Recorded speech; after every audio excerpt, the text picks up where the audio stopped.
बद्री भैया जिंदाबाद,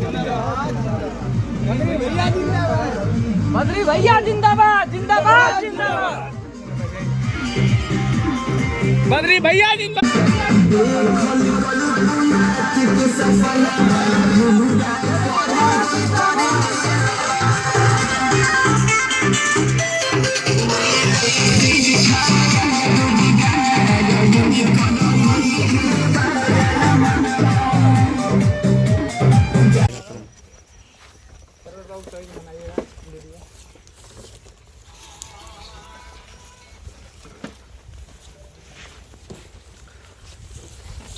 बड़े बुजुर्गों, आप सभी को मैं सादर प्रणाम करता हूं, नमस्कार करता हूं और इस धरती से बाहरी तत्वों के आजादी का आगाज करता हूं। बाहरी लोगों सावधान हो जाओ, अब हमारे युवाओं की बारी है। अब हमारे विधानसभा में हमारा विधायक गरजेगा, हमारे लोकसभा में हमारा सांसद जाएगा। इसके अलावा बाहरी लोगों का बहिष्कार किया जाएगा, तिरस्कार किया जाएगा और आने वाले विधानसभा चुनाव में अंतिम संस्कार किया जाएगा। इस बात की लड़ाई के लिए आप लोग तैयार हो जाइए। हमारा झंडा विधानसभा की बुलंदियों पर लहराएगा, हमारा झंडा लोकसभा की सदन तक पहुंचाया जाएगा। इस तरह से हमारे घोसी का नवनिर्माण किया जाएगा।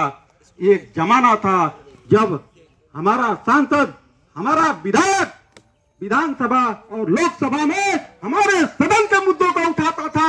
आज का सांसद महाकुंभ की बात करता है। हमारे यहाँ रोजगार नहीं है, हमारे यहाँ व्यवसाय नहीं है, हमारे यहाँ इंजीनियरिंग कॉलेज नहीं है, हमारे यहाँ IIT कॉलेज नहीं है और हमारे यहाँ शिक्षा का कोई केंद्र नहीं है, यूनिवर्सिटी नहीं है।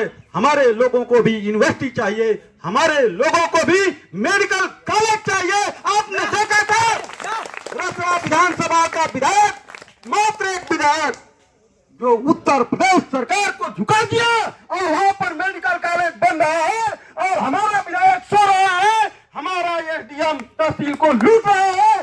SDM को भी चेतावनी है, हमारे जनता को अगर तुमने अन्याय किया तो अब तहसील का घेराव किया जाएगा और तुम्हारे अन्याय को बर्दाश्त कतई नहीं किया जाएगा। इस बात के लिए संगठन बनाया जा रहा है। ये घोसी के नौजवान ही घोसी लोकसभा का नवनिर्माण करेंगे और मधुबन से ये क्रांति का आगाज किया गया है। मधुबन अपना विधायक भेजेगा, मधुबन अपना सांसद भेजेगा। मधुबन के वीर शहीदों ने जब अंग्रेजों को लंदन भगा दिया तो क्या ये बाहरी विधायकों और सांसदों को हमारे लोग घोसी और मधुबन के बाहर नहीं कर देंगे? इस बात के लिए तैयारी करनी है।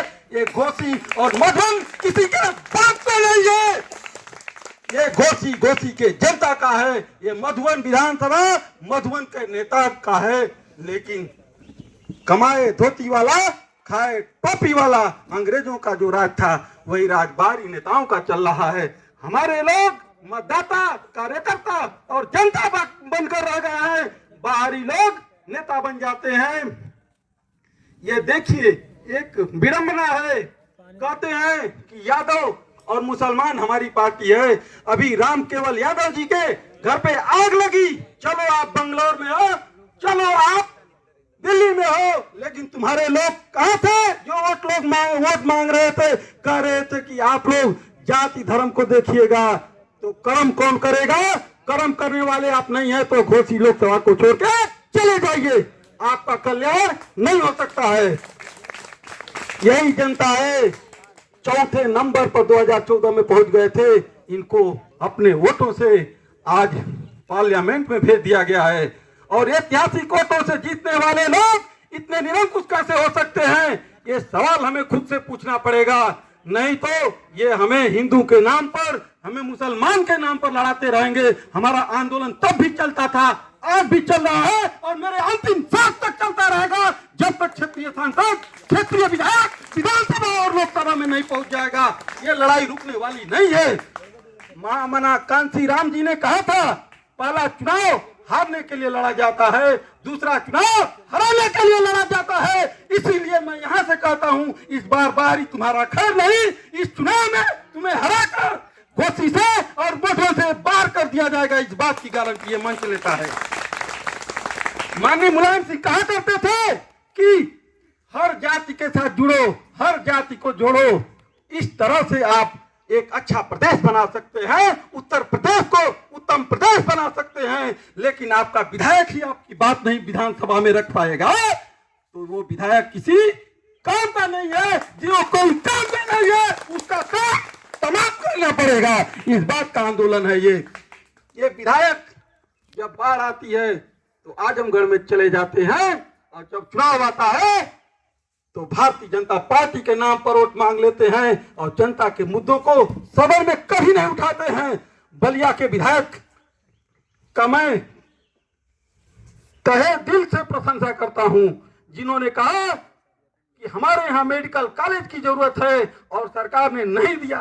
बार बार ये बहाना बनाया गया कि जमीन का सर्वे करवाया जा रहा है, लेकिन वो विधायक ने कहा, मात्र एक विधायक ने आवाज उठाया कि हमारे घर की जमीन ले लीजिए और मेडिकल कॉलेज बना दीजिए, और सरकार चुप गई। और इस बजट में घोसी लोकसभा के मधुबन विधानसभा को कुछ नहीं मिला और बलिया में आज मेडिकल कॉलेज बनने जा रहा है। बताइए कितना दुर्भाग्य हमारा है। हमारा मधुबन बार बार इन विदेशी, इन निरंकुश और इन बाहरी नेताओं की वजह से बजट से लेकर हर जगह नजरअंदाज किया जा रहा है।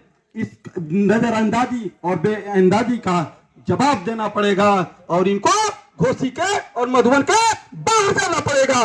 इस बात की लड़ाई हमें ही लड़ना पड़ेगा और लड़ना पड़ेगा और इस लोकसभा और इस विधानसभा को बाहरी लोगों से आजाद कराना पड़ेगा।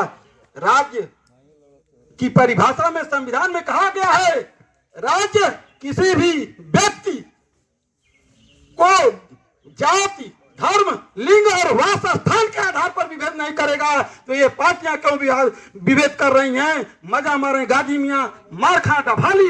ये जब सपा की सरकार आती है तो किसी विशेष जाति पर मुकदमे लिखे जाते हैं, भाजपा की सरकार आती है किसी विशेष जाति पर मुकदमे लिखे जाते हैं, लेकिन इन जातियों का वोट लेकर ये बंगलोर चले जाते हैं, ये आजमगढ़ चले जाते हैं। तो क्यों नहीं जाति और धर्म को राजनीतिक और चुनावी बारिश वाले पैमाने से हटाकर कर्म को ये चुनावी पैमाना बनाया जाए और अपने लोकसभा को आगे बढ़ाया जाए, अपने विधानसभा को आगे बढ़ाया जाए। ये जमाना था जब हमारा विधायक विधानसभा में अपने मुद्दों को उठाता था तो देवरांचल की रीढ़ हमारे यहाँ घोसी मिल में अच्छा कारोबार होता था। आज देखिए किसान वहां पे लाइन लगाकर खड़े रहते हैं, किसानों को कोई समस्या सुनने वाला नहीं है। ये विधायक और सांसद केवल वोट लेने वाले उपक्रम बन के रह गए हैं। ये विधायक लोग कार्यकर्ता बनाते हैं क्यों? वोट लेने के लिए। लेकिन मेरे घोसी के कार्यकर्ता जनता का कार्य करेंगे, जनता का वोट बाद में, जनता का कार्य प्रथम पहले पायदान पे। इस बात के लिए आप लोगों को लड़ना पड़ेगा। और विधायक हमारा आपने देखा था तहसील में और आधिकारिक कार्यालयों में कोई काम नहीं हो रहा था, हड़ताल चल रही थी तहसील में। और ये हड़ताल एक हफ्ते, एक दो दिन नहीं चली, ये महीनों चलती रही। लेकिन ये विधायक और सांसद उस समय क्या कर रहे थे कि हमारा तहसील नहीं चल रहा था। क्या उन्होंने इसके लिए कोई काम किया? ये सो रहे थे। अब वक्त आ गया है इनको जगा दिया जाए। अगर ये नहीं जागते हैं तो 2027 के विधानसभा चुनाव में मधुबन से बाहर भगा दिया जाए। एक महिला का 50,000 रुपया इन्होंने घूस लिया, इस बात का आरोप लगा था माननीय एसडीएम अखिलेश यादव जी के ऊपर। वो महिला तड़पड़ाती हुई तहसील के प्रांगण में रो रही थी, बिलख रही थी। मैं नहीं कहता हूं ये घूस दिया गया कि नहीं दिया क्या, ये इसका एविडेंस मेरे पास भी नहीं है। तो क्या ये न्याय नहीं कहता है? जब तक उस महिला के आरोपों की जांच न करा ली जाए, इसके लिए आयोग बनाया जाए और वो महिला ने जो आरोप लगाया एसडीएम के ऊपर, तब तक एसडीएम को सस्पेंड किया जाए। एसडीएम ने 50,000 लिया है कि नहीं लिया है, इसके लिए उच्चाधिकारियों की कमेटी से जांच कराई जाए। नहीं तो वो एसडीएम अगर गलत है तो अन्याय करता रहेगा और हमारी जनता को इसी तरह से मानसिक पीड़ा में, प्रताड़ना में गुजरना पड़ेगा। मरता क्या नहीं करता, रोज दर दर की ठोकरें खा रहे हैं, लेकिन कोई सुनने वाला नहीं है। कोई बचाने वाला नहीं है, कोई मुद्दा उठाने वाला नहीं है। पूरा लोकसभा और विधानसभा क्षेत्र लावारिस भरा हुआ है। ये इसे वारिस चाहिए, इसे इसका विधायक चाहिए, इसे इसका सांसद चाहिए। दम दमों में दम नहीं, हम किसी के से कम नहीं। बाजुए में जा रहेगी जब तक ईमान की तख्त बाहरी पर चलेगी मधुबन के नौजवान की। इस बात की लड़ाई आप लोगों को लड़ना है। ये नई पीढ़ी है, यही नई पीढ़ी मिलकर घोसी लोकसभा और मधुबन विधानसभा का नवनिर्माण करेगी। अगर बाहरी लोगों ने फिर से हमारे लोकसभा की ओर बुरी नजर से देखा तो इस बार आर या पार की लड़ाई लड़ी जाएगी और 2027 में इनको घोसी के और मधुबन के पार कर दिया जाएगा।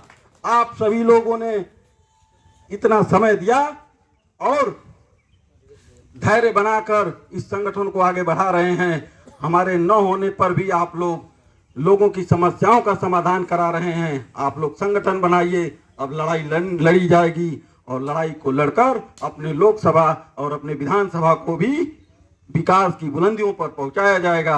एक विधायक हो या 10 विधायक हो, मुद्दा उठाने वाला विधायक चाहिए। हम मुख्यमंत्री नहीं चुनेंगे, हमें विधायक चाहिए, हमें हमारा सुनने वाला चाहिए, हमारे विधानसभा को और हमारे लोकसभा को आगे बढ़ाने वाला चाहिए। इस बात की लड़ाई लड़ी जाएगी और हर कीमत पर लड़ी जाएगी और अपने विधानसभा और लोकसभा को बाहरी लोगों से आजाद कराया जाएगा।